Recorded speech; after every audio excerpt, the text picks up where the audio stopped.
GameCola faithful, and welcome to the GameCola Podcast. This is podcast number 88, and with me today I have Alex Jedraszczak, Diana Gray, Nathaniel Hoover, Shannon Hoover, and Anna Bryniarski. Everybody, would you please so kindly introduce yourselves?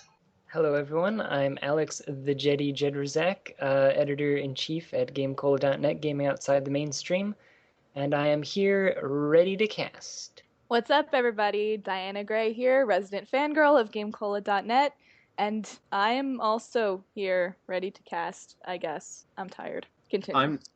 I'm Nathaniel Hoover. I'm not ready to cast, but I'm winging it anyhow. I'm Shannon Hoover, delinquent staff writer and podcaster, and I'm here ready to cast. Podcasts. Oh, I miss my cats. I'm Anna Bryniarski, and everyone else has more enthusiasm than I do. I'm just very tired today. I can tone it down a little bit. That'd help. Oh my god, something just banged outside, and it was really weird. See? There you go. You're more enthusiastic already. I did not like that. That fight or flight response will kick in. And eventually, and I'll just, run out of my apartment.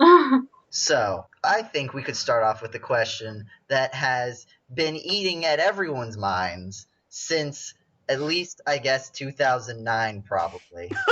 Because I think that's when this topic pile was written. But, achievements. Have they made gaming more rewarding, or are they a hassle? You can tell that this was, at the time, this question that we wrote down was written at the height of Xbox Live trophies. Oh, that's a good PS, point. PS4, PS3 does the trophies. Xbox does the gamer score. I don't know if they have the points. I think they're just called points. Yeah, by the way, for those who weren't here before the podcast started, Is the topic pile not common podcast knowledge? I thought it was. Well, but I didn't know about it.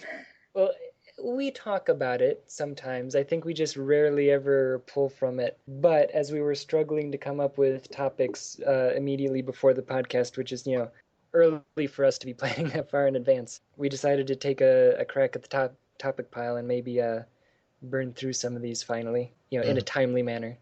We have a whole list, a pile, if you will, of podcast topics that we've been adding to over the years whenever somebody's bored. I just added one.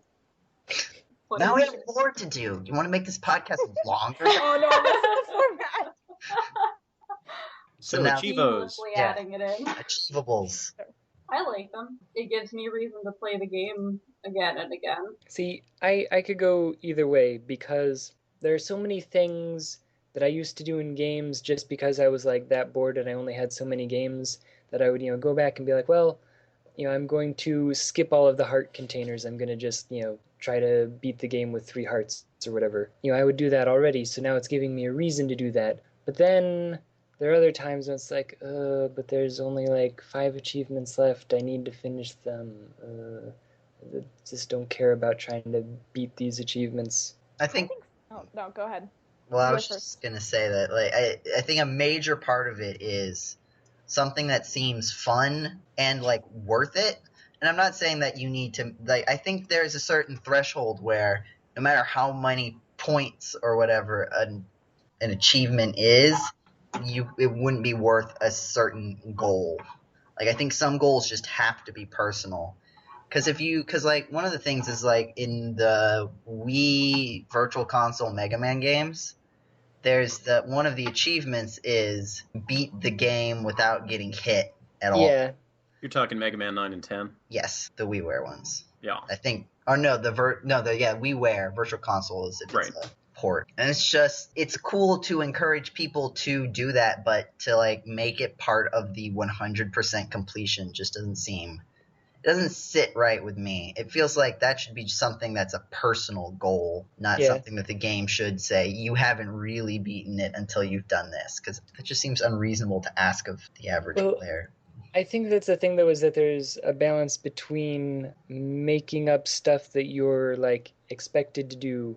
But, if somebody was just I beat Mega Man and I didn't get touched once, everyone would be like, you didn't do that, I don't believe you.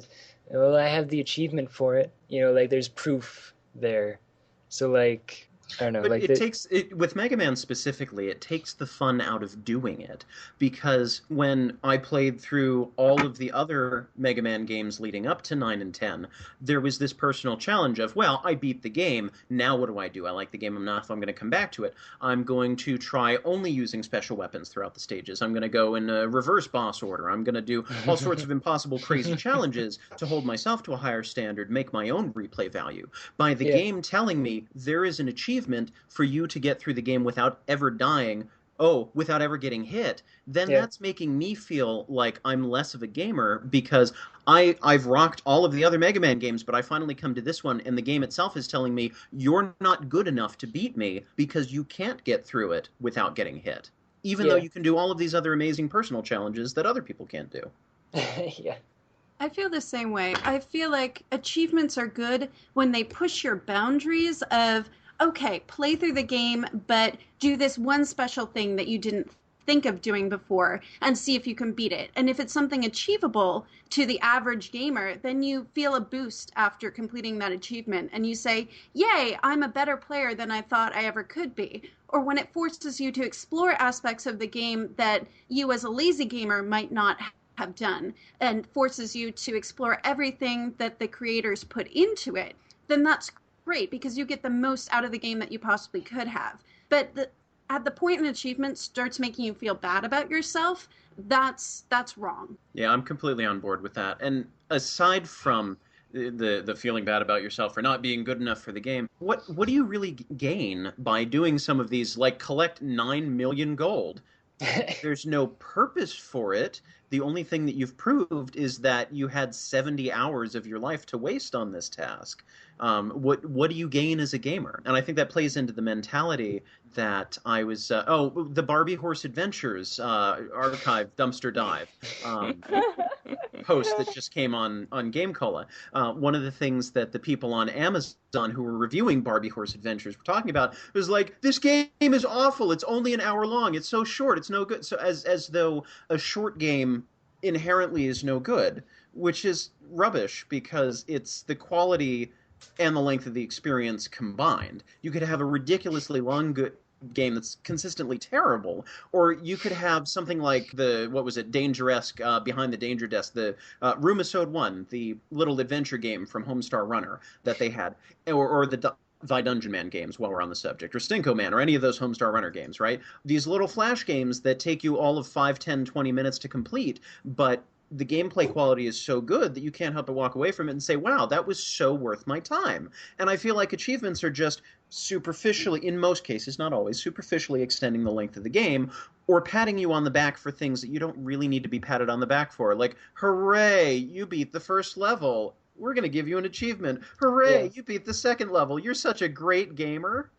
Yeah. Yeah, I was going to say the same thing, actually, about the story progress achievements. Those kind of get on my nerves a little bit, just because I don't want an achievement if I feel like I haven't really accomplished anything besides completing a mandatory part of the game. That just doesn't seem right to me. You started the game. Congratulations. I'm like, I know, I'm so great. Thank you for reminding me that I'm great. The only one of those that I've ever seen that I've enjoyed was in Portal 2, where there's this one chapter, I can't remember exactly what it is, and this is a minor spoiler. I know exactly what you're talking about. Where you get into this, and there's this huge death trap, and it's like, Chapter 8, the part where you die, and Wheatley says, this is the part where you die. Achievement unlocked, the part where you die. Just kept building on I love that part. That's the best part of the game. I think also, though, like, when you include, like, beating a level and completing the game once as, like, in the same sort of, if you keep that in the same sort of bracket as the rest of the achievements, then it feels like, because if you kept it so that there weren't all these sorts of tiny things that go along with it, then it would feel more like these achievements were bonuses to the content rather than, oh, you didn't really beat the game because you didn't get all the achievements. But instead, you beat the game, and if you want to be super awesome, you can do this. Instead of saying you haven't. It's sort of framing, like, achievements as something that's fun to do if you want to, and not something that you have to do all of to have the full, satisfying experience. Yeah. Well, another problem with achievements is that they're awfully spoilerific most of the time. Mhm. If people aren't really careful about the icon that they put, like I'm thinking Steam where it has the pictures for the achievements, and the name that they give to it, you can completely spoil what the end of the game is going to be. Because like, oh yeah, I just beat the final boss. Well, no, obviously I didn't, because there's another achievement that says you beat the real final boss. And I haven't got that one yet. No, my Steam queue is making me angry right now because I have 6 or 7 games that I just need one achievement to beat, and all of them are stupid achievements that you shouldn't have to do, that are of the bad variety that make you feel horrible as a person for not being able to do them, like the 0 death ones. Can we call them bereavements? That's pretty brilliant. I'm trying to think of a game that I like genuinely enjoy the achievements in, just to throw it out there. I had one earlier, but now I forgot. Oh, I know.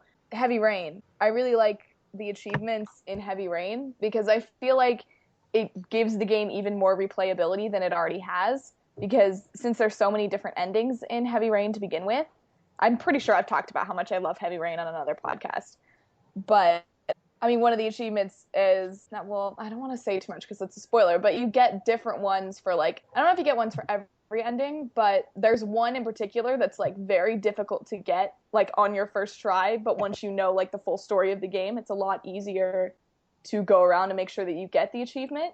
And it's just a really interesting one, which I'm not going to say because it's a total spoiler, but I mean, and because it's that, there's no way you would know what it is before getting it, if that makes sense. But games like that, with story-driven plots and that just kind of have achievements at the end that require you to get different endings to get the achievements, I think those are fun because it kind of gives me a good estimate of how many more times I need to replay the game and do different things before I can finish. You know, thinking about it, Portal 2 I mentioned, but a lot of other Valve, actually I think all of the other Valve games that I've played have good, thoughtful achievements. Thinking about the Half-Life series, still my favorite one, which I've talked about on GameCola before, the Little Rocket Man achievement, where you have to take the garden gnome from the beginning of the game, transport him through the entire game, load him into the rocket at the end, and launch him into space. And it's so absurd, but just looking at it, it's that kind of achievement where you look at it and you can say, oh no, I'm not going anywhere near this. Or you can look at it and say, I am insane enough that I am going to do something that, like Shannon was saying, that pushes you to be a better gamer. I'm going to do something that no one has any right to do. We're starting this now. Those are the kind of achievements I like. Or the other ones that, like the finding the radios in the original Portal, which I think they added after the original version of the game. They did an update and then threw in random radios that had secret messages in there that you could very easily miss, and they didn't necessarily add anything to the game, but they were tricky to get to in some cases, so they tested your portal throwing ability to be able to locate them, number one, and number two, get to them to be close enough that you set off the little ping, you're one step closer to the achievement. So those are the kinds of ones that I'm completely fine with.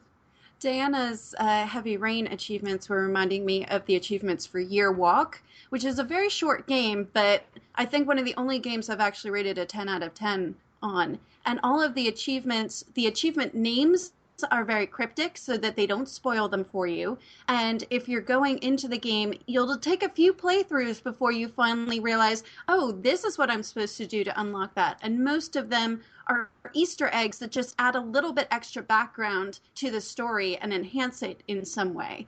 And so you just keep adding depth with every playthrough. And I thought that that was a wonderful way to do the achievements. So yeah, those are the kind of achievements that I like. Those are good.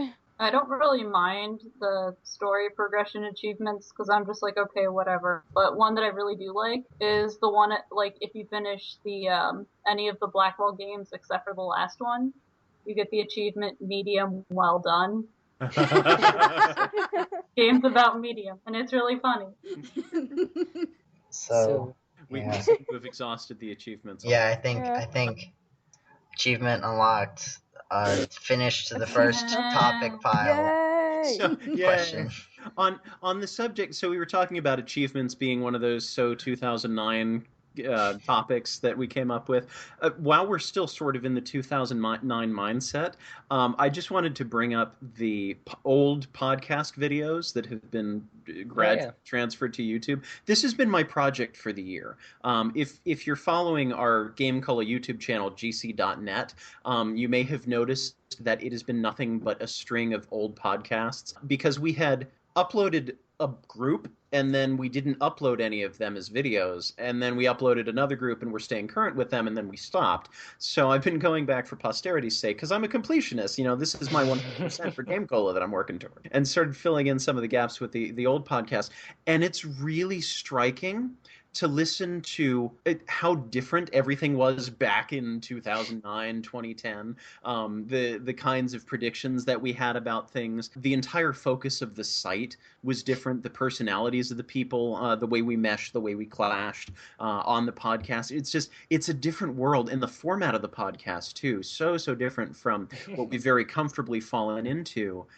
So it's just, I don't know if any of the rest of you are scholars of the older podcasts that we've done, especially like pre-30 or so. Like, I think 34, 35 is where we really started to hit our stride. But especially anything like in the below the 20s, really completely different animal. So I'm wondering if anybody else has listened to, even if not recently, any of the old podcasts, and just thinking about the sort of differences as we've grown over the years. Yeah, I haven't listened to them recently, but I mean, I always do talk about how Michael Gray used to play, the intro music, sing a Disney song. I remember I started watching when you were first starting on this. I think was it earlier in the summer that you started? Oh, started uploading things? Yeah, was it? Or I don't. Oh, goodness. Maybe it was later. Or maybe it was later. It was like January, February, I think, maybe March. It was pretty early. I've been doing this for months. Maybe it was.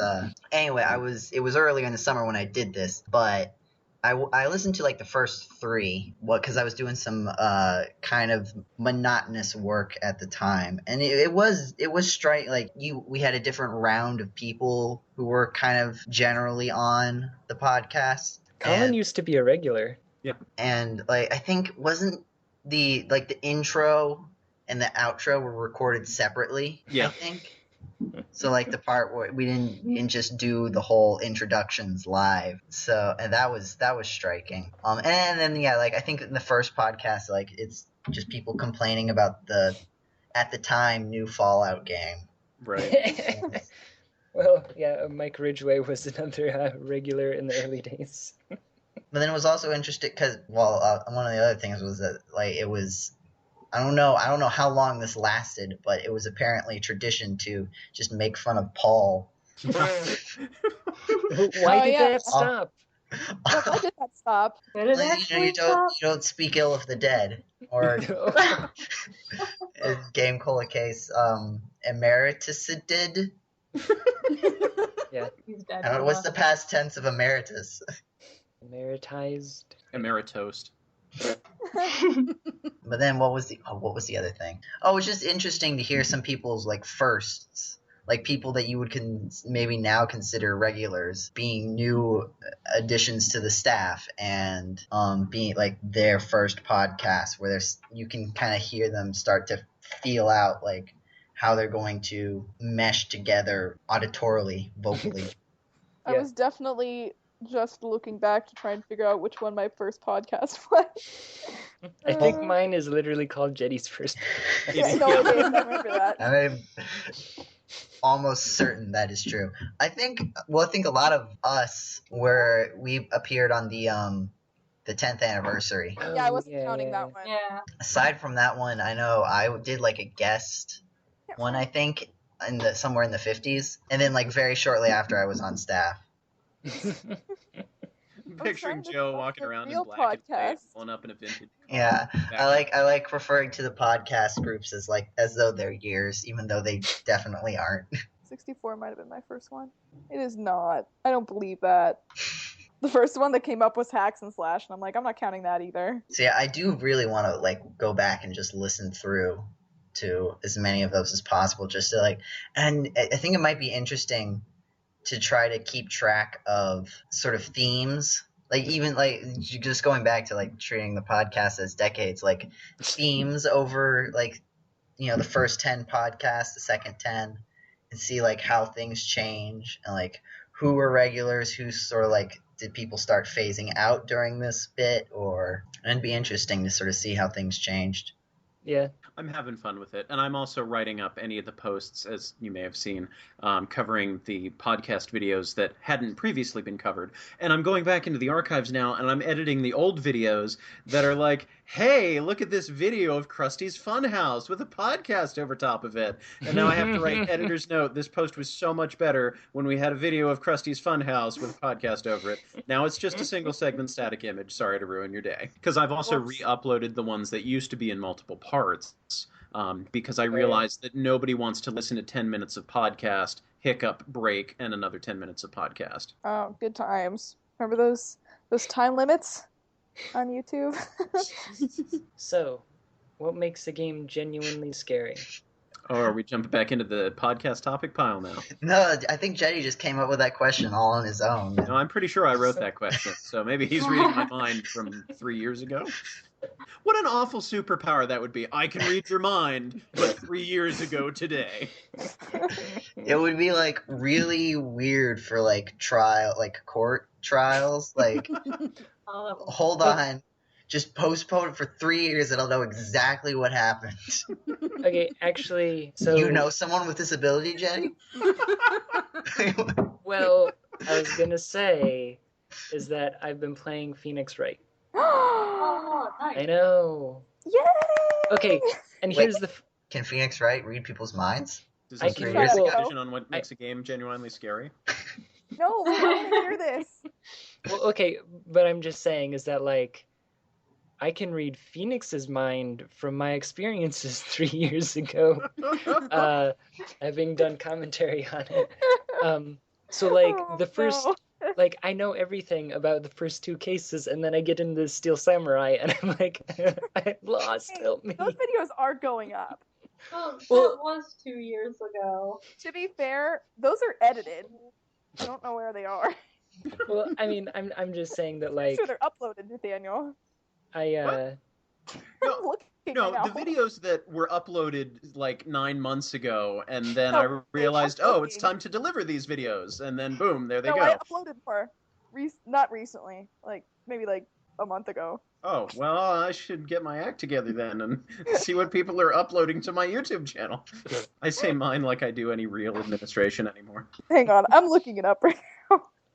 I want to see if I'm right. Anyways, I'm sorry, Jeddy, that you don't have any help right now, but I need to finish editing them. well, basically, I'm trying to find games that my girlfriend would be interested in, like, playing / watching me play, and Ace she... Attorney is always interesting.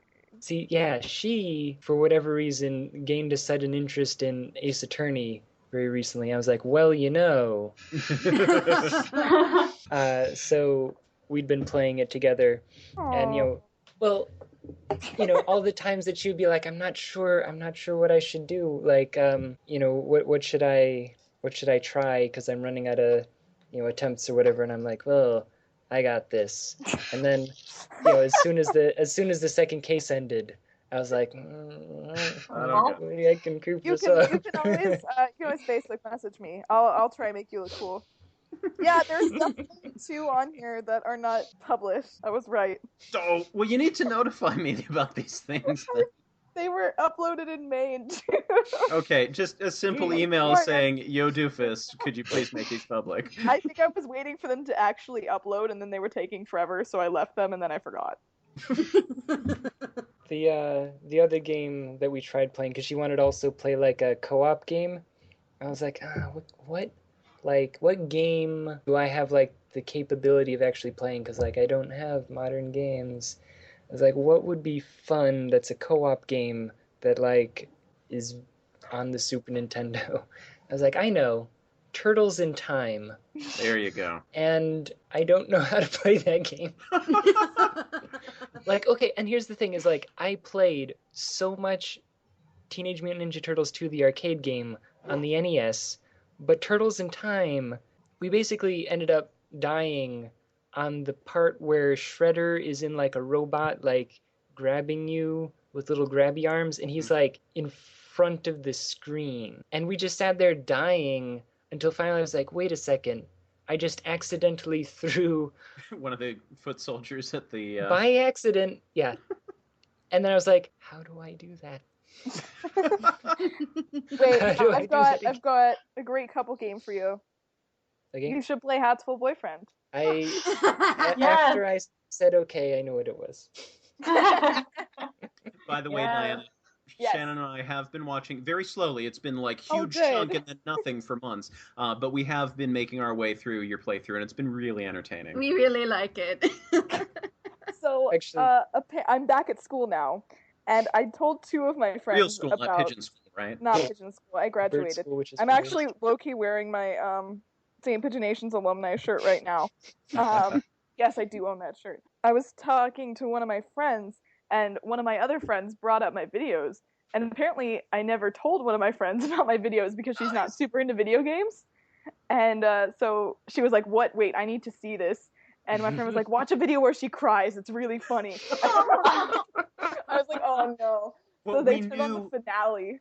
Not to spoil anything, but we had looked up some of the things just because when we had first heard about it, I was at least a little curious about the game and was doing a little bit of research on some of the weird, wacky stuff that happens. So we knew, so as not to spoil this for people, about the Yuya ending. And we were sitting there like, we're sort of brewing, we're like, oh no. We wanted to give you such the biggest hug because we knew it was coming. It was really bad. Oh, I was so angry. I loved that game. Oh, shut up, Anna. I hated that game. I'm lying. It was so good, though. On the topic of Hatful Boyfriend, what makes a game genuinely scary? Well, I think we've thoroughly answered that question. Pigeons. When it's Hatful Boyfriend. Next question. Do any of us even play horror games? I feel like we've got a crowd of... Well, no. So here's the thing. There's scary, and then there's horror game. Two different... Yeah, there's a difference. Well, yeah, there's like jump scares, and there's like, yeah, like there's multiple different types of like what constitutes scary. I mean, going back to our old podcasts, I recently uploaded the one that was all about Metroid, where I come off like a creepy stalker because of talking about how the creepiness of Metroid is one of the best selling points, because you have that feeling of isolation in that, you know, if you get lost in the bowels of Norfair, no one will ever know where you are and you're just lost to the world. And that's scary, that sort of non-existence, that obliteration of identity. So having isolation in a game and really that sense of consequence, you know, even if you just die and it's game over, if you think about the whole world in a broader sense of, well, what if this were real? What happens if my hero fails? Thinking about those consequences can make a game scary. You know, or you have games like Half-Life where you never know what's around the next corner, or whether something's going to fall from the ceiling on you, or you're going to enter a dark room and suddenly have this thing in your face. So those are the types of things that are scary to me. Resident Evil to me is not scary, but Half-Life is. I've been looking for a game to play for like a Halloween special type thing on my channel that won't cause me to have a heart attack. And I've been looking at, because I've seen a couple people play through Amnesia, and I really like Amnesia because it's not too scary for me, but it is scary enough for me that I think it's mostly just because, honestly, you have no way to fight against the monsters in that game. You just have to hide and run, and can be pretty scary to some people. You're trapped in this freaking castle with no way to defend yourself. That feeling of powerlessness. Exactly. Goes a long way in making something scary. I really actually just want to play Justine because I really like Justine better than the actual game, which is the DLC for Amnesia. But we'll see. I'll probably freak out anyways. It'll be fine. I won't die. I hope. And of course, you got to talk about the atmosphere, the graphics, and the sound effects and the music. Atmospheric sound effects or atmospheric music. You know, still thinking about the Metroid series. Metroid 2, kind of scary because you don't really have music. You have little chirps and bleeps that sound like who knows what that is. Yeah. No, I mean, I've always mentioned that like Metroid 2 is sort of like my Metroid game. And that was one of the things that I think sort of solidified that is they had like a room entering sound. Right. And then like it would just sort of go like silent and there would be like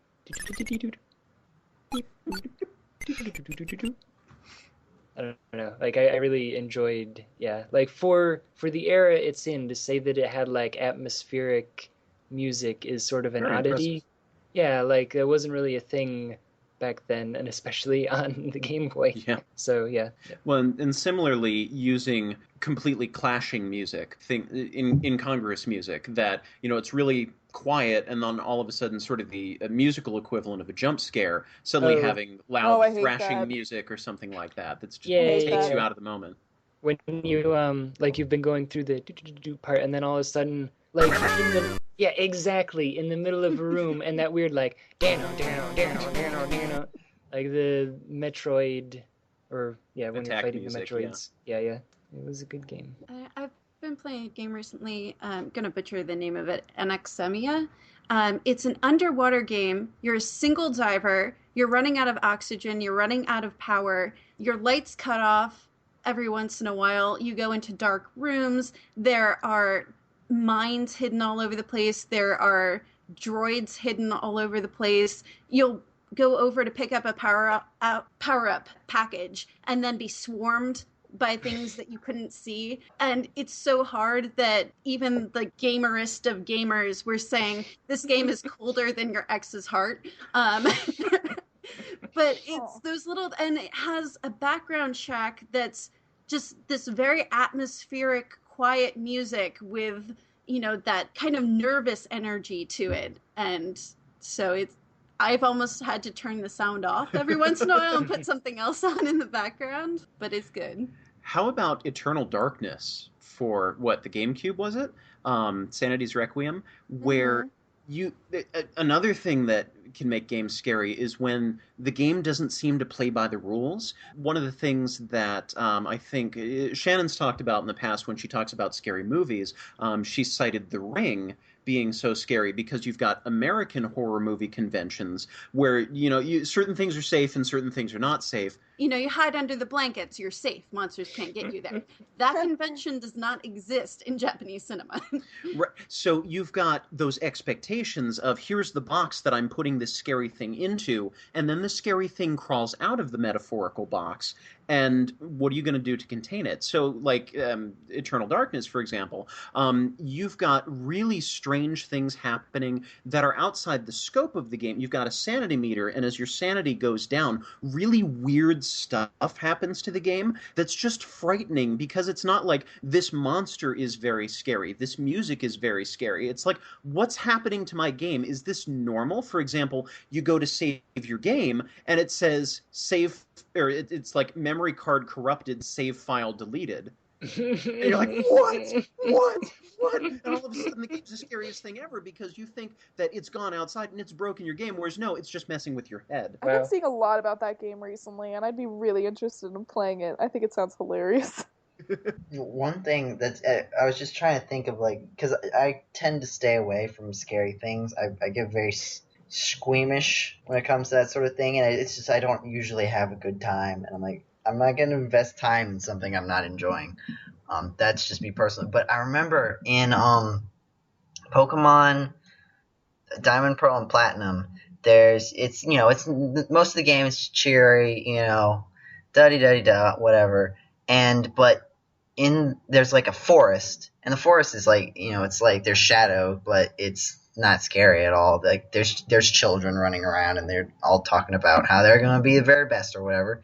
But then like you get to the end, and there's just this house, and it's like not explained at all. And like then the gym leader of the next town comes out and says that place is really scary. And you go in, and like the music is this weird, like kind of, it's like staggered. There's no rhythm to it, which is one of the more unsettling things. And like you have to go in a couple times to get stuff.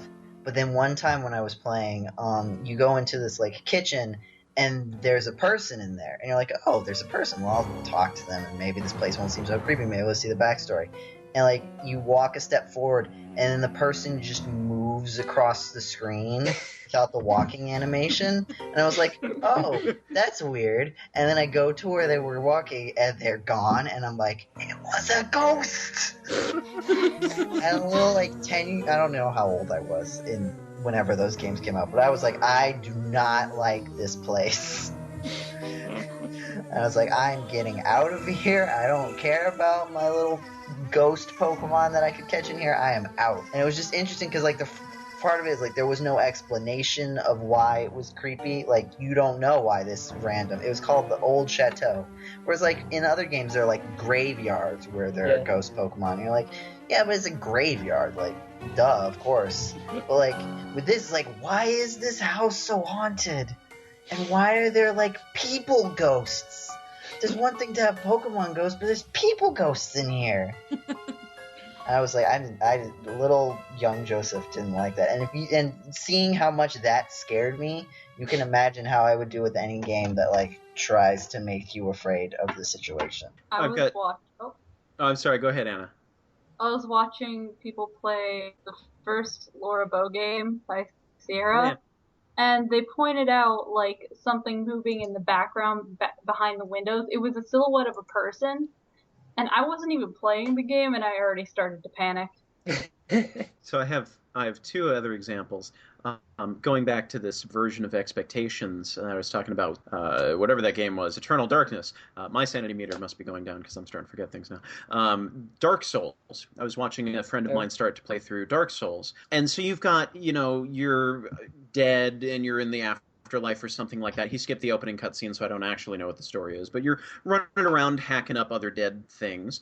And there's this one boss that I guess is something of a spoiler. But you come up and you know that you're going to fight a dragon. You're like, okay, there's this like skeletal dragon that I'm going to fight. And so you see this cutscene where there's this dragon way off in the distance. He looks really tiny and he starts to come up and you're like, okay, prepare for battle.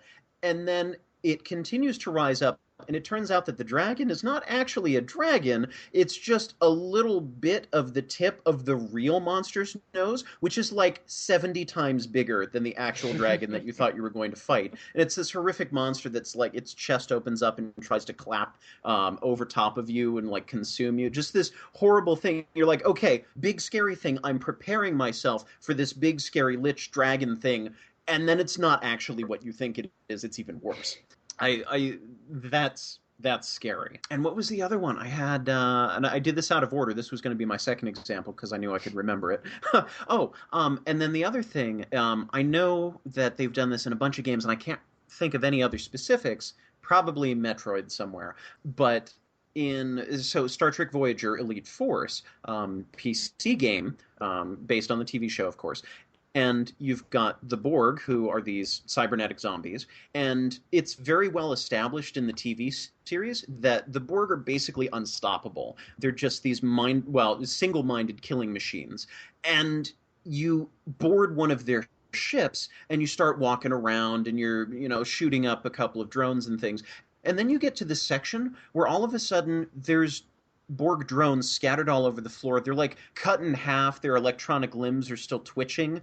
So first of all, that like the view of all of these slaughtered half assembled Borg all over the place is creepy enough.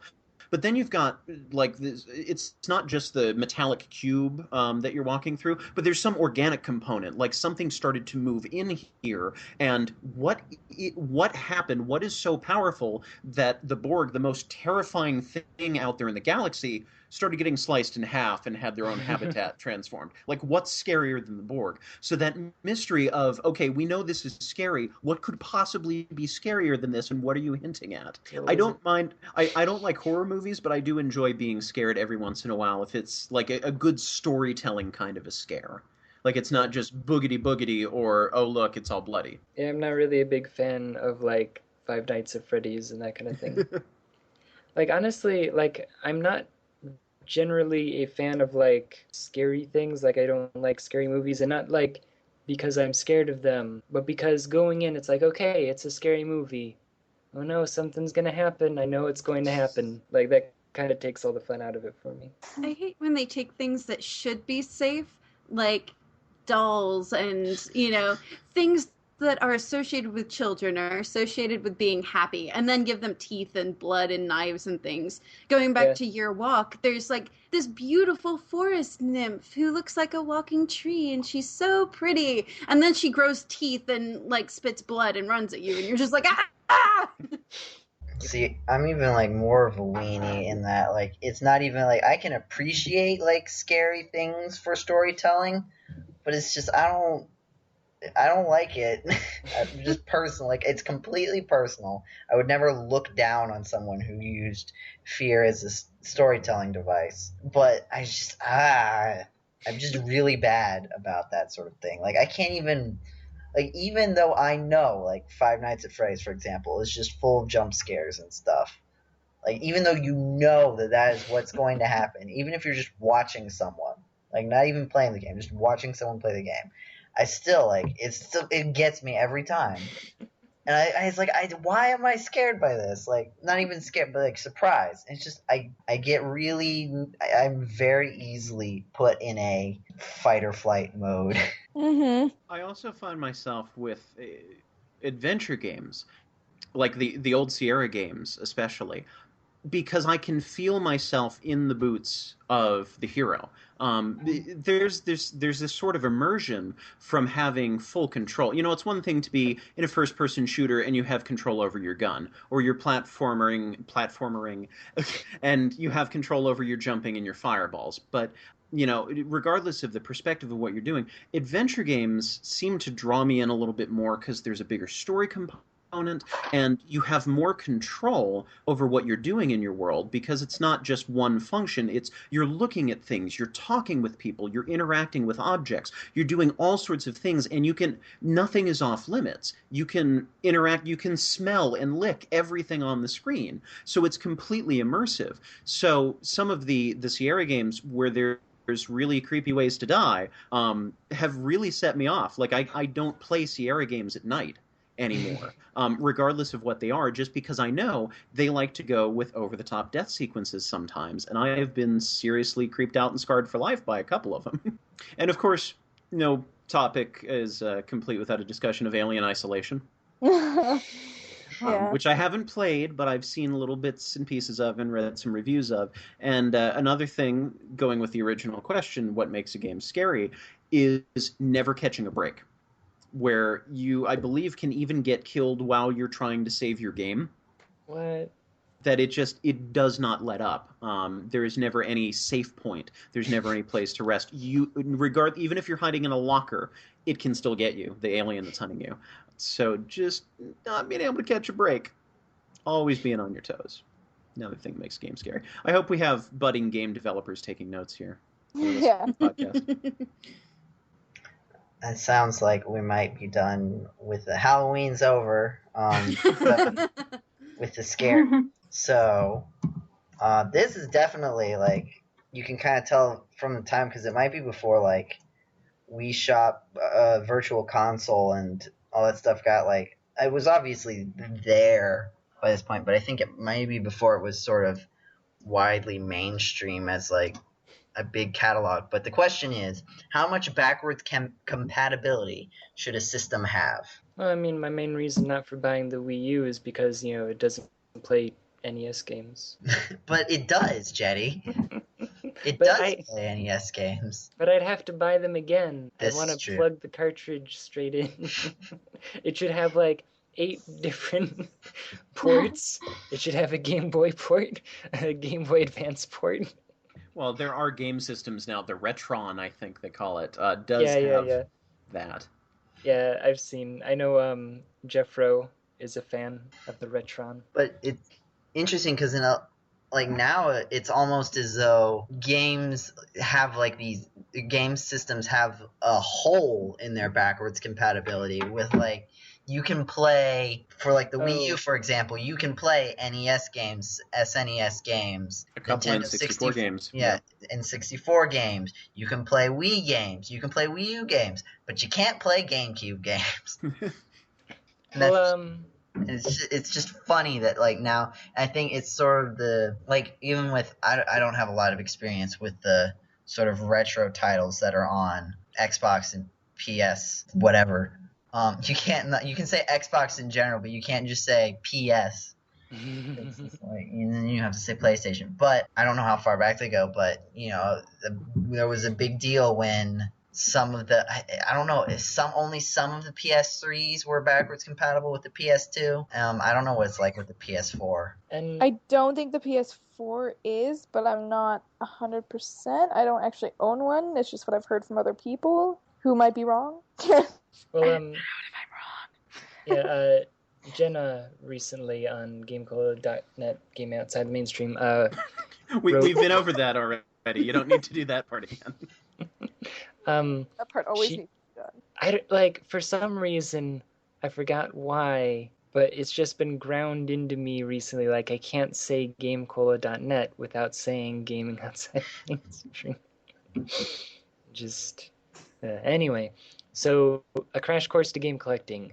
She wrote about the PlayStation 2, and, it is sort of an interesting thing to think about that, like, both, like what you were saying, you can get on Virtual Console these classic old games, and, like, game collectors collect classic old games, and, GameStop is buying classic old games, but nobody, like, really focuses on that mid-range era, like where games actually started to become good.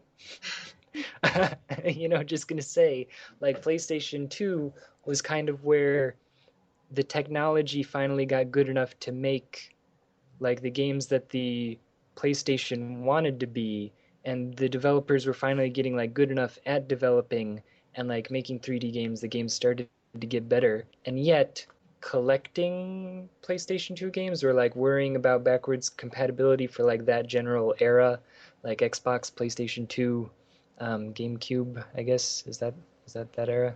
Mm-hmm. Like, other than the Dreamcast. People love the Dreamcast, but it is an interesting thing to think about, that there's that weird middle era. But I guess like it's only sort of recently that there has been this sort of middle era in terms of console gaming, because before it was just you had, like, at the beginning it was just there was video games and there was video game consoles, and that was it. And then you get to what we would call sort of the mid right now, and that is now, and then the stuff before was early. Yeah, old, yeah. And then now we've reached that you could put them into 3 categories if you wanted to. Because, I mean, like, even, like, if you're just thinking about Nintendo, like, you've got kind of, like, the 2D, the 3D, and then, like, the Wii motion control sort of thing. And you've got, like, NES, SNES, Nintendo 64, GameCube, and Wii U. And it's, like, very clearly defined sort of things. I have to interrupt. Did you say NES, SNES? Yes. Are you Not Jonas? NES, SNES. Not NES, SNES. NES, SNES. Yes. That's all. Well, I like how SNES sounds over SNES, but I like NES better than NES. So I just compromise with myself. But I was going to say, it is also interesting to think about that it was only, a year ago, 2 years ago? I guess it's 2 years ago now. By the time you hear this on YouTube, it'll be like 4 years. But basically, Hi, YouTube. We only relatively recently pushed PlayStation 2 into that middle era. Because before, it was just last generation. Like, PlayStation 3 was current gen up until a year or two ago. Mm-hmm. Yeah, I mean, that sort of idea of when do games become retro? Yeah. Like, because it's, before, I would say that people probably considered the Nintendo 64. Yeah, people did consider the Nintendo 64 retro when the Wii was out. Because I remember that's when I started getting on the internet, and people were, loved the Nintendo 64 as a retro thing. Yeah. Then. And then we've hit that same time period for GameCube, but it doesn't really, like, it doesn't seem to me at least that people consider GameCube retro the same way they consider Nintendo 64 and before retro. You know what it is? I sincerely believe it's the graphics that make the difference. Because as long as the graphics of a system are still convincing enough that maybe this kind of looks like the games that we have today, it's not retro. You look at an NES or a SNES, and they look like completely different things. They don't look like anything you're doing today, except the ones that are deliberately hearkening back to those wonderful days. And then the N64, you could poke your eyes out with those polygons. They don't look like anything that we have in the market today. But GameCube, you can get away with calling a game. You know, Metroid Prime still looks pretty good. The Mario Party games don't look all that far off from what you've got on the Wii now. So they're still recognizable as, oh, hey, this game... You can still have people, and I've met people like this, who are convinced that it's for a different system than it really is, because the graphical differences are subtle enough that if you're not really into it, you won't immediately recognize, well, that can't possibly be the same processing power behind it. It would just be interesting to see, like, how far we could go. When you go back through and you're uploading the podcast, re-uploading the podcast because there's been some audio, like, powerful thing that's like made it so that your ears just are like consumed by it, and it's like, we have to put our podcast in that format, and you're listening back through, we can figure out if the GameCube is considered retro by the time we're listening to this so many years in the future. I'm looking off into the distance. If you can't see it, also you can't also see that the distance consists of a wall. But yeah, it would just be interesting to see how long it takes before. And maybe, I would imagine at some point the GameCube would look old enough to be considered some form of... We're starting to get there already. I don't think we're quite there yet, but we're definitely getting there. No, it really needed to be backwards compatible was the Ouya. Ouya! Or did it have perfect backwards compatibility because it didn't miss any of its older systems? And that's the thing, is I just keep thinking, like, has anyone ever owned one? There's one guy who goes to the local, like, game developer meetup, which, like, when I say local, it's pretty big. But, like, there's one guy who, like, develops for the Ouya, and I'm like, what are you doing with your life? What is going on here?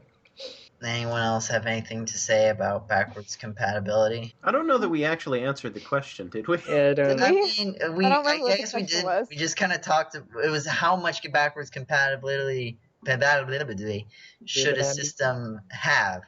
It sounds kind of like our opinion is it should have all. Yep. Technology is advanced enough that you can do that now. As long as the removable media is the same general format as anything that came before it, you keep putting in the backwards compatibility. You know, if it's a cartridge, just keep making a cartridge slot that fits. And then if it's a disc, keep being able to read the disc. I mean, I recognize that I don't know all the hardware limitations of things, but just from a guy who puts toast in a toaster, you know, I don't need a different toaster for bagels and toast, you know, bread, even though my wife uses a different toaster for bagels than she does for bread. Like with technology. With cartridges, it makes more sense because, like, they're all different shapes, and so it would be more. I can see, but all CDs are the same. Like they're a donut. They're just fat donuts. Fat, or a bagel, flat if you will, and cartridges are bread. This actually works very well. Now I'm just thinking about the Keurig and trying to put like a scoop of coffee into the Keurig. But I'm just saying that it shouldn't be that hard to make any CDs work in a thing. I mean, then they're not all technically CDs, but like the whatever that shape, whatever I just call that shape, like it shouldn't be that hard. Like most of them are the same size, and the Wii could take the GameCube one even though they were tiny. So I don't understand why it would be so difficult. Part of the thing is like different color lasers or whatever, like Blu-ray. Like there is like, but at the same time, it seems like... Can you just put 2 lasers in? Yeah, exactly. Like, I mean, you might need 2 different little heads, and I think that's why, like, PlayStation 2 has trouble reading DVDs even if it plays games, or like vice versa, is that there's literally like 2 different little units. Because I think it's that my PlayStation 2 currently can play DVDs but not games. My coffee maker is no longer backwards compatible with my coffee. Boo. See, I play almost everything on a PC, so as long as my PC can still play... I'm sorry, whose PC? Both of our PCs. I have different games on each computer because each computer can play different quality level of things. But I like your computer because your computer can play everything. Because it's in the living room and it's easily accessible. And it can run more than one thing at a time. So I can actually play Mass Effect on your computer and play Zork on your computer, and it's beautiful. Well, not at the same time. At the same time, yeah. But your computer's more backwards compatible than mine is. Tying it back in there, I like it. My computer's backwards compatible with the NES, so... Now we just need to make things forwards compatible. Well, Definitely. Just make it so that your next you just make it so the Wii 3 or whatever it's called, the Wii U can play those games, and it won't hurt sales of the new thing at all. If you So can still play. we tried forwards compatibility, or forward compatibility if you want to be GameCola compliant and use our style guide properly. I keep thinking about that. I recently finished playing Banjo-Kazooie, and talk about forward thinking. You have secret items in the game that are only accessible through this unfortunately not executed properly stop and swap mechanic, where at the end of the game they advertise Banjo-Tooie, and then you go play Banjo-Tooie, and then you figure out how to unlock the other secret items in Banjo-1e, and then you unlock them, and then you bring them back into Banjo-Tooie. I think that's how that works. But they changed the hardware specs on the N64. You were supposed to have a 5-second window of being able to remove your game cartridge, shove the other one in, and then the memory would linger long enough for it to Banjo-Tooie to pick up on the fact that, oh, hey, you have some secrets we can tell you about. But that just didn't work because they changed the hardware to a 1-second memory, which is not feasible. So that's how forward compatibility works. Does. I was going to say is that when this podcast hits 88 miles per hour... 88 podcasts per... podcast. Website. 6 years. Yeah. Per 6 years. Yeah. Didn't the PS2, the thicker version, have a computer built into it? Because they were anticipating that you could connect it to the internet and download games, and they had so much more planned for it. That's true. And then it wasn't implemented. Even the original Nintendo, I believe, had like a modem inside of it, which I think did eventually get used in Japan. But you do build in weird things into the hardware anticipating that you're going to use them, and maybe you do. I don't remember. I think there's an aux port on the NES, and I know for a fact that like on the bottom of the Super Nintendo is this weird connector that was never used by anything, at least in America. Right. And you would plug... I've seen pictures of it, the one for like the Famicom. They had multiple systems that just like the Famicom sits on top of this thing and it connects to the internet, or it lets you program for the thing, or like the Famicom disk system I think was like that. And like it's so strange to think about that from that era. Like I don't know, I feel like we missed out on so many things. Like apparently I'm trying to think, I think it was Super Nintendo that in Japan they had this weird like rental cartridge system where you would buy this special cartridge that you would then take to a store, plug it into their machine there, and it would load up a new game for you. And then you would take it home and play, and you'd come back and get a new game by plugging it in later. And that just seems so cool and futuristic. It's like, what are we doing with our lives here in America? We're talking about why you haven't joined the backloggery yet. Hint, hint. That's what we're doing with our lives here. I'm just pulling from the topic pile again. Oh, are we? Well, That's what I did, unless you're also, what was it, thoughtfully staring at the wall off into the distance like Joe. No, that was me. I actually did join the backloggery recently. Really? Yeah, I need to update it though, because I've gotten new games since I've joined. But hooray! I need to find you then. I think I'm just Ace Fangirl, but I'll pull it up right now. Oh god, I need to update this like really badly. I got a bunch of new Steam games. So for people not in the loop, the Backloggery is a website that I promote at any opportunity.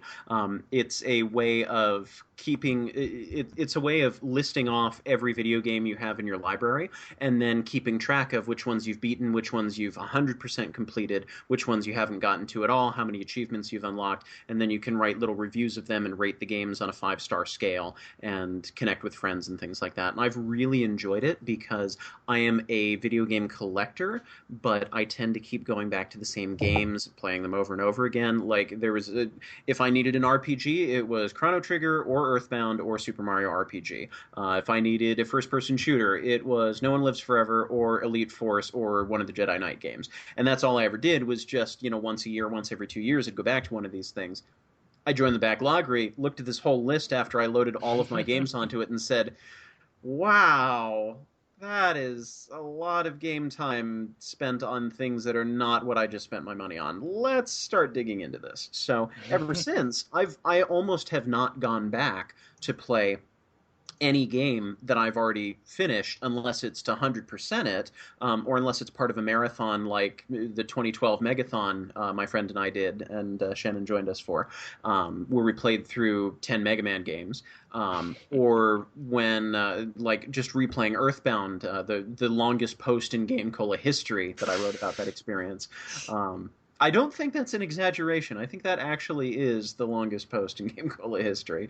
Yeah. But just it's very rare now for me to go back and play things that I've already completed because there's so much out there, and I'm finding most of my collection is really mediocre, unfortunately. I peaked early on, found all the good games. I can see why I'm updating mine right now. You can see why Banjo-Kazooie was on your mind. Well, also, my brother-in-law has been trying to get me to play that for a while because he really enjoys it. Right. And what's interesting about Banjo-Kazooie is that I respect what the game does. I think it's a pretty well-constructed game. There's things about it that I'd change, but I think overall I can understand the appeal of it, but playing it so much later in life, I don't think I enjoyed it as much as I would have if I would have played it when it first came out. Because I'm now at the point in my gaming career where you're talking about the achievements and all of the time spent to unlock things. I don't really have it in me to do a full-blown collection game. A collection quest, okay, maybe, but a whole game centered around pick up everything. It's really a strain on me anymore. I still completed it. I still got everything aside from the really obscure, type in a cheat code and unlock this kind of thing. But it took a little more effort than it would have. And I used to love those, being the completionist that I am. And I'm sort of easing off that a little bit. Plus, it's aimed at a younger audience. There's a lot more juvenile humor in there. And there's some stuff more for the grown-ups, too. But it's not, I think, as charming as it might have been as a younger kid going like, oh, can they do that in games? Have a character that talks entirely in burp sound effects. We were having so much fun with the sound effects, though. Until they started to give her a headache. Because she's sitting on my computer playing Steam games, and I'm sitting playing Banjo-Kazooie, where all of the electronic stuff is in the same room. And she was doing whatever she was doing on the computer and wasn't watching the gameplay, so it was just this cacophony of bizarre sound effects of... Acapulco. We probably did no justice whatsoever to the Banjo-Kazooie sound effects.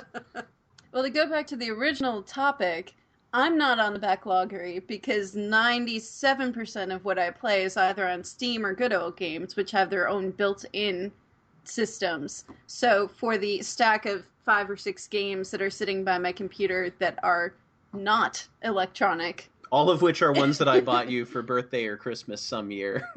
It's not worth starting up a website to go, I also own these 5 other games.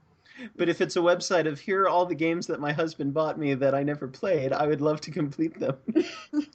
So she's a big David Bowie fan. I bought her David Bowie the game, and she still hasn't finished it. I started it, and then that computer... Oh, that that's computer right. Okay, exploded. that's a genuine excuse. So I need to reinstall it on another Bowie computer. the game.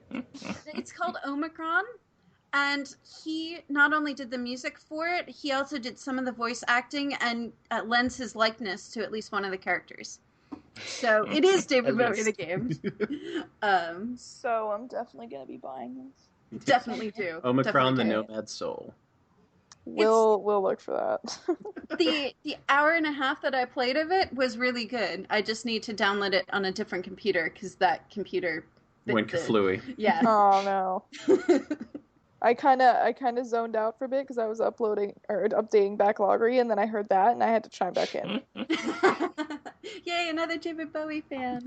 I have some friends that'll be very interested in that. God, I really needed to update this. This has been forever. Because I find myself too, like with the having a Backloggery, kind of, I realize like how I kind of often play games in just spurts. So like I'll get like halfway through a couple games, then just like get sidetracked with stuff that I need to focus on, and then like it'll be a month later, I'm like, oh yeah, I was in the middle of this. I should probably like finish it up. Like right now I've got Shovel Knight, and you guys heard on the podcast last time I talked about playing Shovel Knight, and I don't think I've played it since, just because I just got busy, and now I need to get back and finish it. But I'm probably going to be terrible because I haven't played it in a very long time. I like the fortune cookie feature of Backloggery. Yeah. Mostly just because I watch Proton John, and he does streams where he just turns on, he has everything in his Backloggery, and he just puts like 5 games from Fortune Cookie in a what's it called? Like a survey, and the viewers pick what he plays next. So he always ends up playing the weirdest games on stream, and it's super fun. So I do that for myself. Nice. I am toying with the idea of trying to do a live stream soon. I have actually. I have my own Twitch account, and I have live streamed in the past, but it's been with other people who know what they're doing.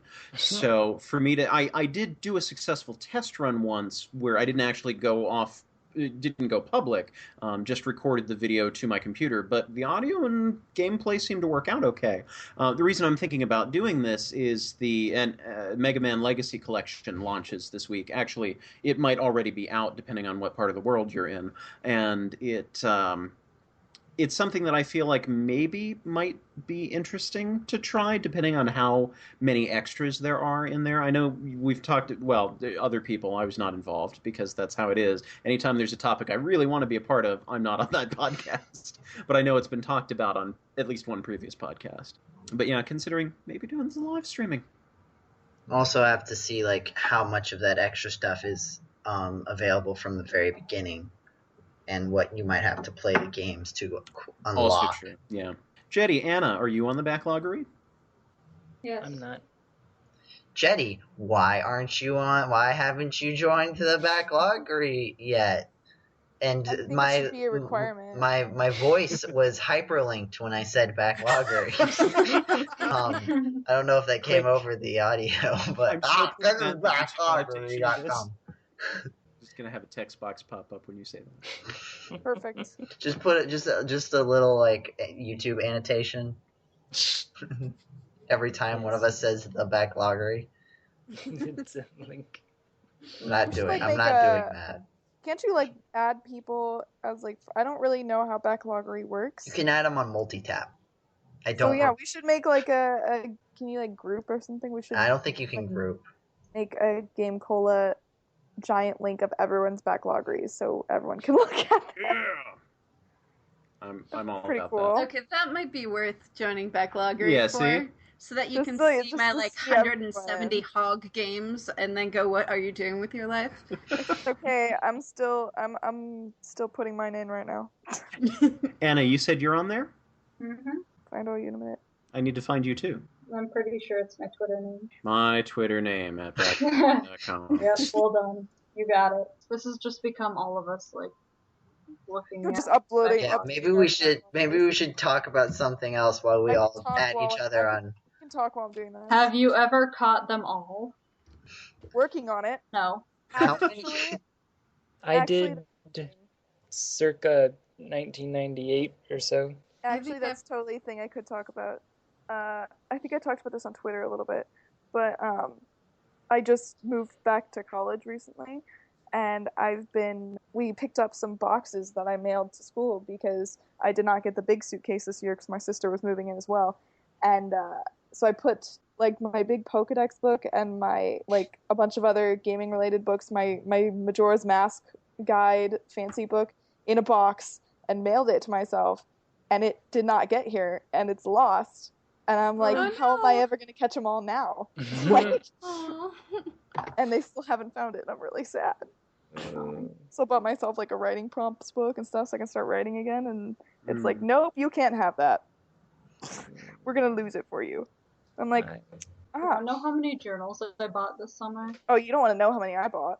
I have a whole bottom desk drawer full. Good job. I bought 4, and I'm just like, I'm never going to use all these.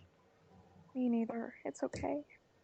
But no, I have not caught them all yet, but I'm working. I want to since I have X and Alpha Sapphire, and my friend has Y and Omega Ruby, we are trading back and forth for what we need from each other. And it's great. I'm just picturing some back alley Pokemon deal. In college. Yeah. You know? That's all. We go to parties and we just sit in the corner with our 3DSs and trade Pokemon. Literally my life, though. That's the best way to go to any party. Really, though. It's really the only way to do it right. That's all I got. I think I've caught like 35. I started up Heart Gold like a year and a half ago and then stopped playing. And I need to get back into it so I can catch more than 35. Well, that's like I posted a little while back on GameCola about the singing beard. Oh, why am I blanking? This is not something I should blank on. Help me out. Yeah, they gotta catch a few. Smooth McGroove. Smooth McGroove. Thank you. So he him. teamed up with. I'm gonna probably pronounce this right, which is terrifying. Dookie Shed, I think that's what his name is. But teamed up with somebody else to do a parody of the Pokemon TV show theme song that was "Gotta Catch a Few." Talking about the mediocre trainers, like set your sights where you can actually achieve them. Oh, that's Ash honestly was a pretty mediocre trainer.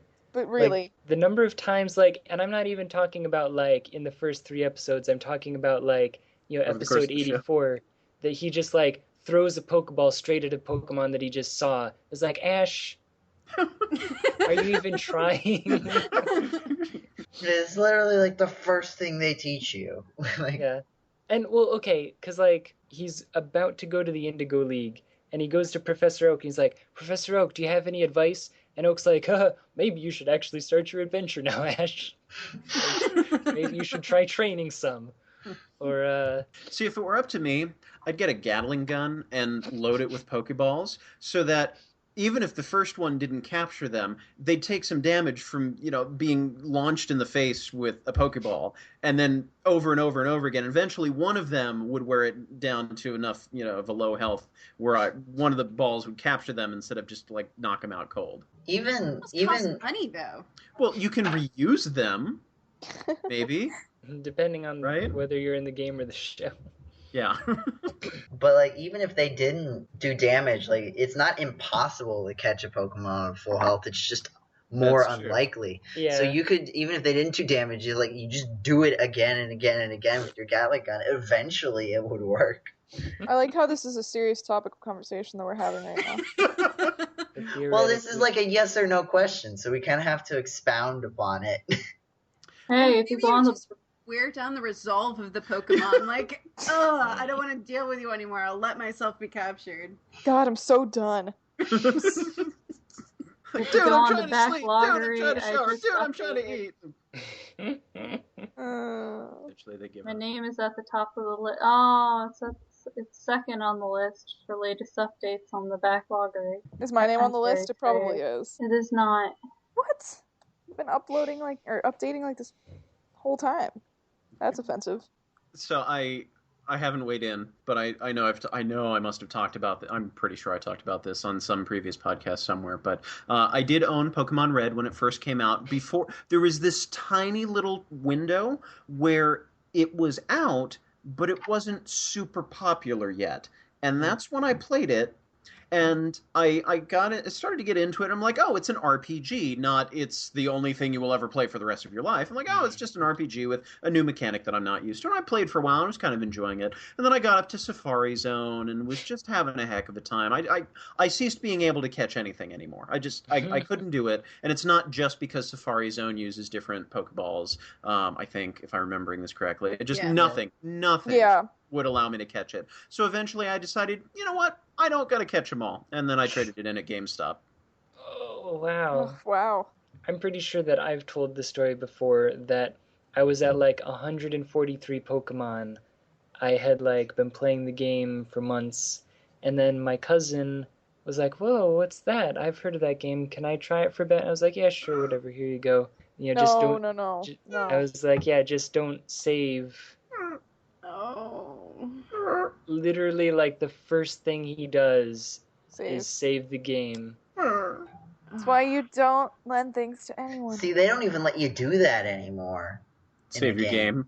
You just need to keep playing Pokemon until your eyes fall out. No, you can't just... If you start a new game with a save file already in it, you can't save the game. It won't let you. You have to, before you can save a new game, you have to go to the title screen, hold LR and select an A, and delete your save file, and then you can save a new game. Absolutely purposefully. That's what I had to do when I got Heart Gold from our friend. I had to go through all that rigmarole. I went through that rigmarole for Final Fantasy IX, except not on purpose. I was maybe 10 hours into the game, and I was enjoying it. And then I got to this one dungeon where you've got these bells that you ring to open doors, and you have a limited number of them. And so I'm starting to think, well, maybe there's a puzzle, maybe there's a secret door that I need to save a bell for, or maybe I can shoot myself in the foot. I'm not sure, so I was really careful about saving. So I get to what I think is the end of the dungeon, and there's two doors, but there's one bell, and there's no other place I can explore in the dungeon. So I say, okay, I've just saved. I want to make sure that I do this. So let me ring the bell, and I open the one door, and it's the way out of the cave. And I say, okay, I don't want to do this right now. So I just saved. I just tried the other door. No, I'm going to reset. I'm going to try the other door and see what happens. And then I say, load game. Final Fantasy IX says, what game would that be? Oh, that's awful. Memory card empty.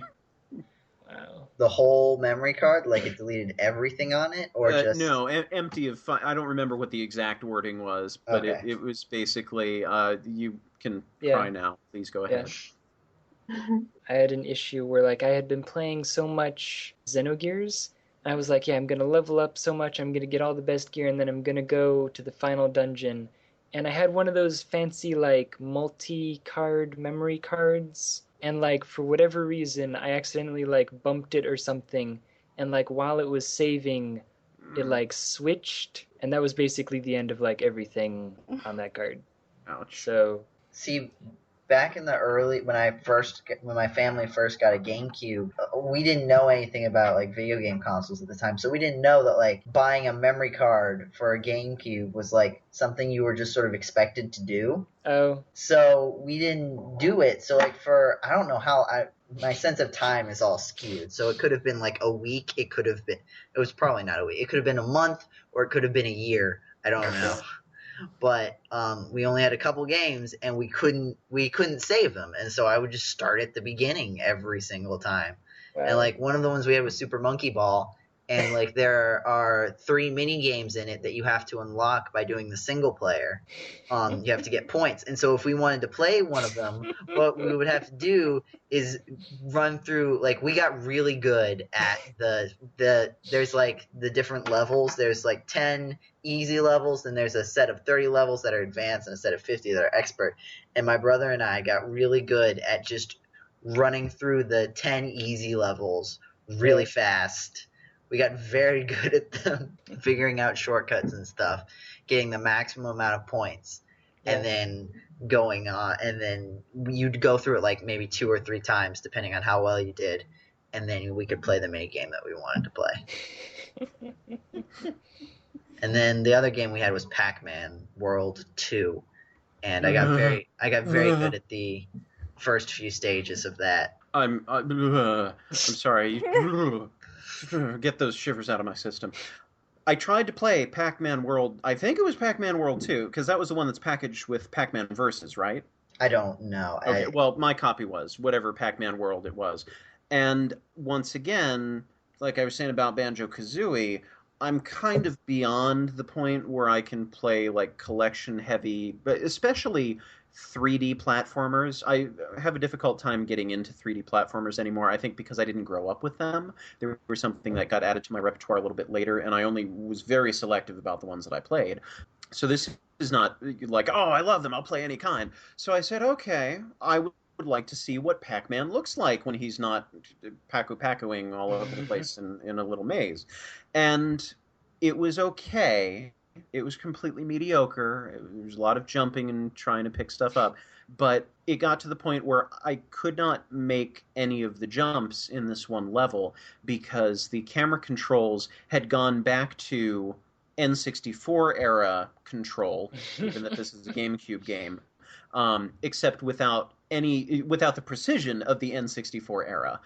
So I was getting bizarre angles where I didn't have a shadow. I seem to recall Pac-Man did not have a shadow, so I needed to be eyeing up where I thought he was going to jump and land from this particular strange angle that I had no other practice jumping around at this angle, trying to get around a corner. I just kept dumping myself into the lava pit.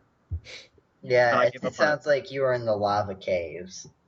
That's the last time, because I went back and played it, and I was like, I enjoyed myself for most of it that I played, and then I got to the ice levels, and I was like, these could be better, but they're ice levels, it's okay, I'll manage. And then it got to the lava cave levels, and like, I'm not having as much of a good time anymore, because I think part of it is because like it goes from these wide open areas to like these closed tunnels. And I think that's part of the problem with the camera. If I remember, it's been a long time. But like part of it is just you have the camera's like working its way through the tunnels with you. Whereas before you had like it could give you like these sweeping shots of where you were, and you had a really good sense of. I do remember that sometimes it would give you weird angles, but a lot of the time it would at least be like open, and there was a little bit of malleability maybe. I think I might even have been jumping toward the camera all of a sudden. Just things that you don't do. Those lava cave levels were not good. So I said, look, I'm taking this off my backloggery. I don't want this millstone around my neck. Forget it. So being the wonderful friend that I am, I regifted it to a friend of mine. I said, you like platformers, right, Sam? And he's like, oh, sure, I'll take this. I'm like, it's really awful. You'll love it. See, and it was one of those things where it's like, I thought it was a really good game. But that part of it was because I only played up to, like, the forest levels. And then I'd have to start over. And so I'd just play those levels again. And I think that the first levels are okay, I think. I don't, because it sounds like most of your... It started out okay. It was fine. But see, for you, that was, like, a tiny fraction of the game. For me, that was, like, 90% of what I played. And then one day I wandered a little bit farther and it was bad. And I was like, okay, never mind. And that was my experience. So I have a much more skewed idea of what this game is like than you do. I did get Pac-Man World 3 once, and it was a lot different. It changed a lot. It became less about like platforming and more about like enemy fighting, which just felt weird because I don't remember for sure, but I think you might have gotten weapons. I'm just like, I don't know. Like Pac-Man jumping around like saw blades and stuff and trees. Like, I could buy that. I could buy that. But Pac-Man with like some sort of gun thing to kill the ghost, it's like, no, you give me a dot and then I'll eat the ghost. But Packing heat, man. and then this was also so long ago, but I gave up on the game when I'm pretty sure what happened was I just got turned around and it wasn't the direction I was supposed to go. But I thought I needed to go this one way, and there was like this little rope, like a telephone line, I guess, or something. And for some reason, I got it stuck in my head that that's how I was supposed to jump on that rope and walk across. And I could not jump on the rope. Like, you would just go through it. But for some reason, I thought that's what you had to do, and the game's broken, so I'm done. And then, like, years later, I'm thinking about it, it's like, I probably just was not going the right way. But I still had, like, it wasn't an enjoyable enough experience that I want to go back and start over and get back to that point and see. Because I wasn't really having that much fun before then. So I might have just been making excuses to stop playing the game. It's like, no, it's broken. It's broken. I have to stop. It's broken. I'm sorry. There's nothing I can do. Goodbye forever. So, speaking of goodbye forever. Oh, no. Oh, wow. We're kicking someone off staff? Is this that time? Bye, guys. Shannon's hiding her face. Well, Anna, you have been fired probably the most out of all of us. I have. Oh, God. Maybe more than all of us combined. Debatable. No. I've been fired a lot. Welcome to Survivor GameCola. Yeah.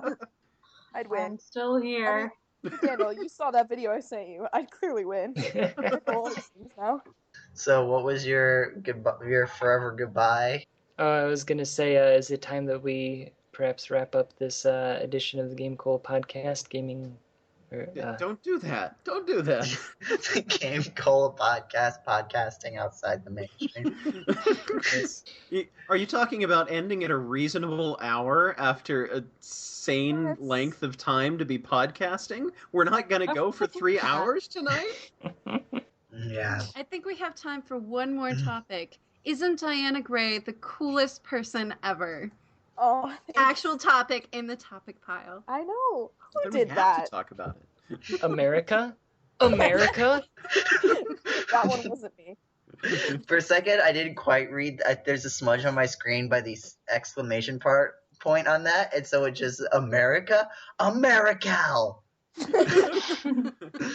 Oh, but thank you. Yes, I know I am the coolest person ever. Yeah, I try. On that note, Bye. very. Well, no, you're just super. Like, I've got what I needed. I'm out. Like, you can finish podcasts without me. I'm satisfied. Is this the part where we all try to recreate the ending theme song, but just humming it and doing it? Can we do that? I'd do it. If I knew the chords. Oh, come on, you have to do it with me. Still think I'm weirder than my character. Yeah. This podcast hits 88 miles per hour. You're just saying that so that's I what don't I'll know name how to- the podcast. That's what Jeddy you're just doing. doesn't want to hang out with us anymore. No, I want to hang out so much that I want to go back in time and do it again. Well, if you visit our YouTube channel, you can do that for the rest of the year at this rate. Oh. And maybe you'll see some new Phoenix Wright videos. I wonder how many hours it would take to listen to all podcasts. I mean, I can only imagine I can tell you. like approximately like 1.5 times 88, 1.21 giga hours. But then you have to account for podcast 50, which is 10 hours. Not really. There was a lot of like edited out of that. Right, but I mean, oh, that's right. Yeah. I don't know I what remember the post that I wrote about the 10th anniversary podcast. I just read uploaded that to post the other YouTube. day. I'm like, what was it? Like all 9 hours and 10 minutes of our 10-hour podcast. Wait, how does that add up? It was less than that. I think that the fan power hour, whatever we called it, for being called an hour, it was like 28 minutes. Yeah. Was there GameCola Faithful Power Nap is more like it. Good one. But I mean, honestly, if you assume that each podcast is roughly an hour and a half, we have some of our longer ones, we have the earlier ones are shorter. But if it all works out to an hour and a half, you just multiply that by however many podcasts we have, and then bingo bongo, it's ridiculous. Yeah, 132 hours. That's So 5.5 days. with some breaks. You could few breaks, but with some breaks, you could wouldn't get to you sleep could make it every last night. a week. I am actually doing this experiment now, though, because when I'm at work and I'm working on something that doesn't require total focus, where like words are going to distract me, where it's nothing like that, I can throw on a podcast playlist, and I've been going from the beginning. I just finished podcast 5 today, and I'm going through re-listening to all of them, in part to make sure that the audio transferred properly onto YouTube. And I'm sort of gasping in horror as I listen to some of the things that I should have caught uploading them, but I assumed, it's already a finished playlist. It's on the website. I don't need to listen to the whole thing. And then there's huge shifts in volume from one segment to the next when there are things that were added in after the fact. So now I'm paying more attention to the things that I'm uploading. But I am very slowly re-listening to all of them, and they're in a nice, handy playlist that the next one just starts right away. So much podcast. Well, why don't I end things? Follow us on social media. Oh yeah, GameCola.net. don't you do that? All right. Well, if you enjoyed listening to this GameCola podcast, if you're on our actual internet website, GameCola.net. Jeddy. Gaming outside the mainstream. Yes.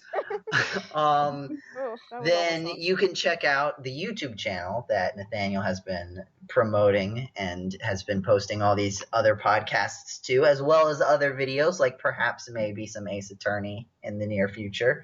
Tonight. You can go check out our YouTube channel at gc.net, the letter G, the letter C, the word dot, and the word net. If you're on gc.net listening to podcasts and you're on this one, you might want to check out our actual internet website, GameCola.net. Jeddy. Gaming outside the mainstream. Are you sleeping? What? I'm sorry, I was trying to catch up on the End Day A Tale of Love. Oh. If you want to follow us on any sort of social media type things, we have our Twitter at GameCola. You can find us on Facebook. Just search GameCola. It'll be the one that has the little icon of like a guy with a G for a head. That'll do that one. That's the one that you need. We have our old outdated Tumblr, which is a tiny slice of GameCola history. And if you would like podcasts from GameCola to come onto your cellular device, we are on iTunes, and you can subscribe to us on iTunes so that you get little notifications on your phone, and you can listen to the podcast at double speed where you can't understand what anyone's saying. Which is no different from usual, really. Yeah. I've definitely listened to podcasts faster than using like VLC players. I do 1.5 sometimes for the GameCola podcast. Not anymore, because I don't listen to the GameCola podcast anymore, because I listen to the GameCola podcast like 5 times before everyone else does. Yeah. In full, probably. But so you can, and if you are going to happen by iTunes, if you happen to like the podcast, then you can hit 5 stars on it. And if you didn't like the podcast, then We're not on iTunes. We're on this actual website called BuyTunes, where you stop listening to the podcast and pretend you never heard it because you never liked it, and you come back later and like learn to appreciate its value after it's aged a little bit. Like wine. This podcast is like a fine wine. I'm sure there are many parallels that we can think of later, but not right now. 21. I think I covered everything there. Did you talk about GameCola.net gaming outside the mainstream? I think I might have mentioned GameCola.net gaming outside the mainstream, but Jeddy, as the editor-in-chief of GameCola.net, Gaming Outside the Mainstream. Is there anything that you would like to say about GameCola.net, Gaming Outside the Mainstream? It is not GameCola.com. Feel the taste of free games. This is important. Can you get arrested by the police for listening to the podcast while driving? If it's like a fine wine. I don't think it's illegal to listen to fine wine while you're driving. No podcast before its time. All right, this is turning quickly into nonsense. So everyone, thank you for coming, and have a great whatever you're doing right now, night, morning, food, wine, fine wine, listening.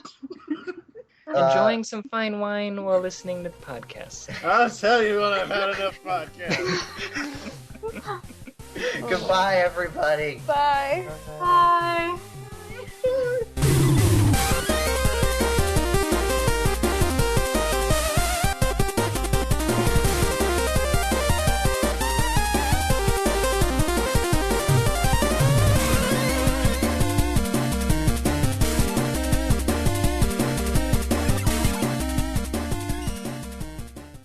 Well, the thing is, like, I feel like for this hour and 46-minute recording that we're going to have, like, an hour and 45 minutes worth of usable podcast. Yeah, we've managed to stay. There's going to be some backloggery shenanigans that I'll cut out, and there's going to be these words that I'm saying right now that I'm going to cut out.